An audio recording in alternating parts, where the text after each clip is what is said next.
Hello all, welcome to my channel. आपण आज exercise 4.2 solve करणार आहोत. बघा, पहिला क्वेश्चन काय आहे. Anand said to Ananya, I am your maternal uncle's mother's only daughter's nephew. How is Anand related to Ananya. म्हणजे आनंद काय, मॅटर्नल अंकल्स मदर म्हणजे काय झालं हे बघा. मॅटर्नल अंकल्स मदर म्हणजे मग हे काय, अनन्याचं काय झालं रिलेशनशिप ह्याच्याबरोबर की अनन्याची ग्रँडमदर, अनन्याज मॅटर्नल ग्रँडमदर म्हणजे आईकडची म्हणजे आजी, किंवा आपण हिंदीमध्ये काय म्हणतो नानी, ग्रँड मदर. ठीक आहे. पुढे काय सांगितलंय, that grandmother's only daughter. ठीक आहे. I am your maternal uncle's mother's only daughter. मग कोण आहे ती, अनन्याची आई, ग्रँडमदर्स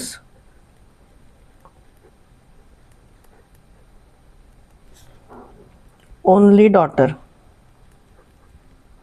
ती कोण आहे, अनन्याज मदर. आणि तिचा तो कोणी, nephew of Ananya's mother.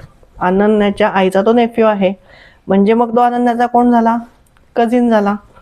So इथे ऑप्शन बघा, थर्ड ऑप्शन इथे मार्क करा, कझिन. नेक्स्ट बघूयात. How is Anoop related to his father in law's son's only sister. Father in law's son's म्हणजे काय, father in law's son's only sister म्हणजे अनूपची बायको, म्हणजे अनूप त्यांचा कोण झाला, husband. So third option. Next बघूयात. Arundhati's daughter's Anisha's maternal uncle is Arundhati's nephew Gaurang's father. आता इथे बघा, मी लिहून घेतलंय. अनिशाज मॅटर्नल अंकल म्हणजे कोण झाले, गौरांग्स फादर झाले. Then Gaurang is the son of Anisha's maternal uncle. Gaurang हा कोणाचा मुलगा झाला, अनिशाज अंकलचा. म्हणजे मग ते दोघं काय झाले, भाऊ बहीण. म्हणजे काय झालं, रिलेशन कझिन.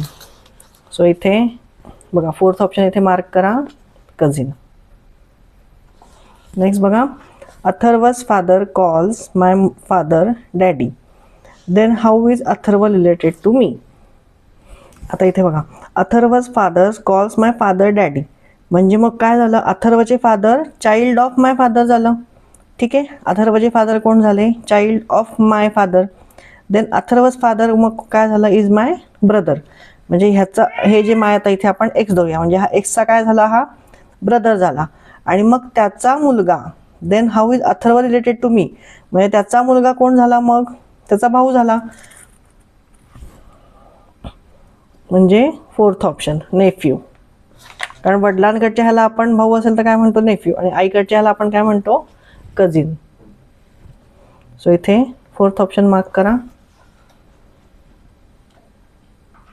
चला नेक्स्ट रीड करूयात. There are 2 married sons and 3 grand childrens in Radha's family. राधाच्या फॅमिलीमध्ये एवढे लोक आहेत. So find the minimum number of members in Radha's family. आता राधाज फॅमिली म्हणजे राधाला आपल्याला पहिलं धरायला लागेल. राधा एक होईल. ठीक आहे. तिचा हजबंड एक होईल. आणि त्याच्यानंतर 2 मॅरिड सन्स, मग 2 मॅरिड सन्स आणि त्यांच्या 2 बायका. ठीक आहे, त्यांचे 2 स्पाऊस, म्हणजे हे किती झाले, टोटल 4 झाले. आणि ग्रँडचिल्ड्रन किती आहेत, 3 ग्रँडचिल्ड्रन. म्हणजे हे किती झाले, ग्रँडचिल्ड्रन 3 झाले. म्हणजे मग काउंट करा, 4 + 3 इज 7, 7 + 1 इज 8 + 1 इज 9. म्हणजे टोटल किती झाले, 9 फॅमिली मेंबर्स आहेत. सो इथे ऑप्शन बघा, 4 मार्क करा, 9. आता इथे बघा, Tanmay said to Sunanya, I am your grandmother's only offspring's ग्रँडसन.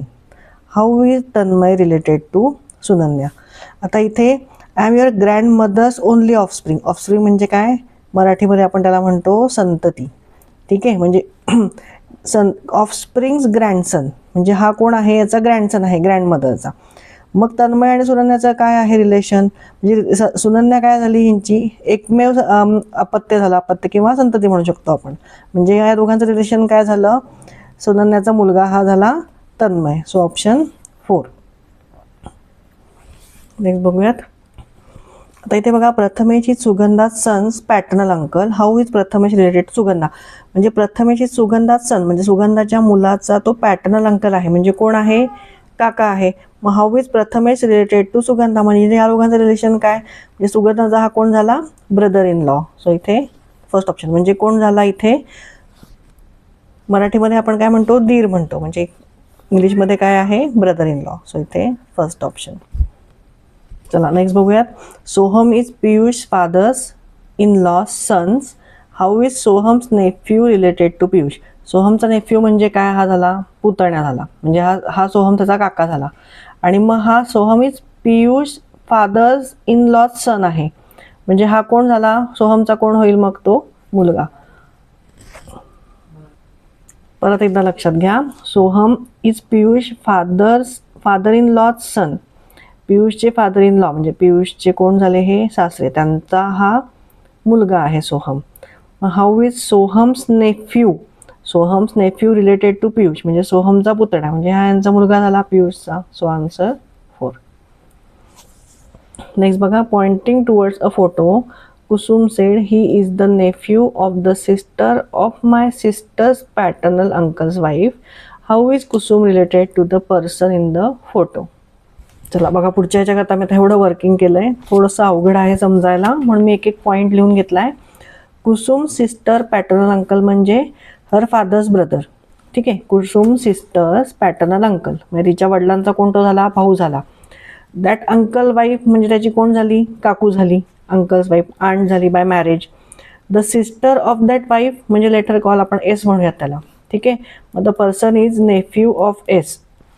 इथे काय सांगितलं आपल्याला? He is the nephew of the sister म्हणजे त्या फोटोमधला person. He is the nephew of the sisters of my sister's paternal wife. म्हणजे मग कोण झालं? ते sister of that wife is the letter call S. The person is a nephew of S. आणि मग एस जर सिबलिंग असेल आंटचं, if S is the sibling of is the aunt, the child of that aunt would be nephew of S. म्हणजे हा याचा नेफ्यू झाला. कोण? नेफ्यू म्हणजे कोण झाला? पुतण्या झाला. So that child. त्याच्यानंतर that child is child of Kusum's paternal uncle. तो जो मुलगा आहे is child of Kusum's paternal uncle. म्हणजे काय झालं? कुसुम्स पॅटर्नल अंकल सन किंवा डॉटर म्हणजे एक तर मुलगा असेल किंवा मुलगी असेल म्हणजे तो कोण झाला? कुसुम्स कझिन ऑन पॅटर्नल साईड. म्हणजे Kusum cousin on paternal side आपण मग त्याला काय म्हणणार आहे? पॅटर्नल. इथे आता ऑप्शन काय काय आहेत बघा. इथे पॅटर्नल अंकल्स, इथे सगळे डॉटर्सच आहेत. मग आपण काय येणार आहे? Paternal uncles. इथे बघा ऑप्शन आहेत. सन कुठे नाही आहे त्यामुळे आपण मग काय चूज केलं? Paternal uncle's daughter. So option इथे येणार आहे 4 पॅटर्नल अंकल्स डॉटर. नेक्स्ट बघूयात. चला नेक्स्ट बघा. Abhijit has 4 uncles and 3 paternal aunts. One of his uncle is a teacher. How many sister and brothers respectively does the teacher uncle have. आता हा जो teacher uncle आहे त्याला अभिजित हॅज 4 अंकल्स म्हणजे अभिजितला 4 काका आहेत आणि 3 काकू आहेत असं म्हणूया आपण. मग ते 4 काका आणि मग त्याचे वडील म्हणजे असे मिळून किती भाऊ झाले? टोटल किती भाऊ झाले? 5 भाऊ झाले आणि 3 आंटी झाल्या. 3 पॅटर्नल आंट्स असे झाले.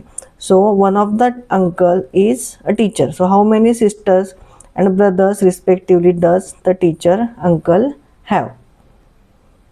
आता इथे पॅटर्नल्स अँड म्हणजे काकूने येणार. इथे आत्या येईल म्हणजे त्याला 3 आत्या आहेत आणि टोटल किती अंकल आहेत? त्याला 4 अंकल आहेत आणि त्याचे वडील मिळून किती झाले? टोटल 5. पण मग या अंकल टीचरला भाऊ किती आहेत? म्हणजे तो स्वतः त्याचा काउंट होणार नाही म्हणजे ते किती होणार आहे? 4 आणि 3. म्हणजे इथे ऑप्शन बघा कुठला आहे. आता सिस्टर्स आणि ब्रदर्स रिस्पेक्टिव्हली म्हणलंय. मग सिस्टर किती आहे? 3 आणि ब्रदर्स किती आहेत? 4. 3 and 4. सो म्हणजे ऑप्शन काय येणार आहे इथे? 3rd. नेक्स्ट बघूयात. पॉइंटिंग टू अ फोटो संदेश sed he is my brother's maternal uncle. he has only one sister. So how is the sister related to संदेश? आता इथे बघा संदेश काय म्हणतोय की he is my brother's maternal uncle. फोटोकडे बघून म्हणतोय ब्रदर्स मॅटर्नल अंकल म्हणजे त्याच्या भावाचे अंकल. मॅटर्नल अंकल म्हणजे आपण काय म्हणतो मराठीमध्ये? मामा. आणि he has only one sister. त्याला एकच बहीण आहे. मामाला ही दुसरी एकच बहीण आहे. मग how is the sister related to Sandesh म्हणजे संदेशची कोण झाली? ती आई झाली. So option 4 mother. ठीक आहे, इथे आपला एक्सरसाइज 4.2 संपलेला आहे. तुम्हाला व्हिडिओ आवडला असेल, समजला असेल तर नक्की लाईक आणि सबस्क्राईब करा. पुढचा व्हिडिओ घेऊन मी लवकरच येईल. थँक्यू.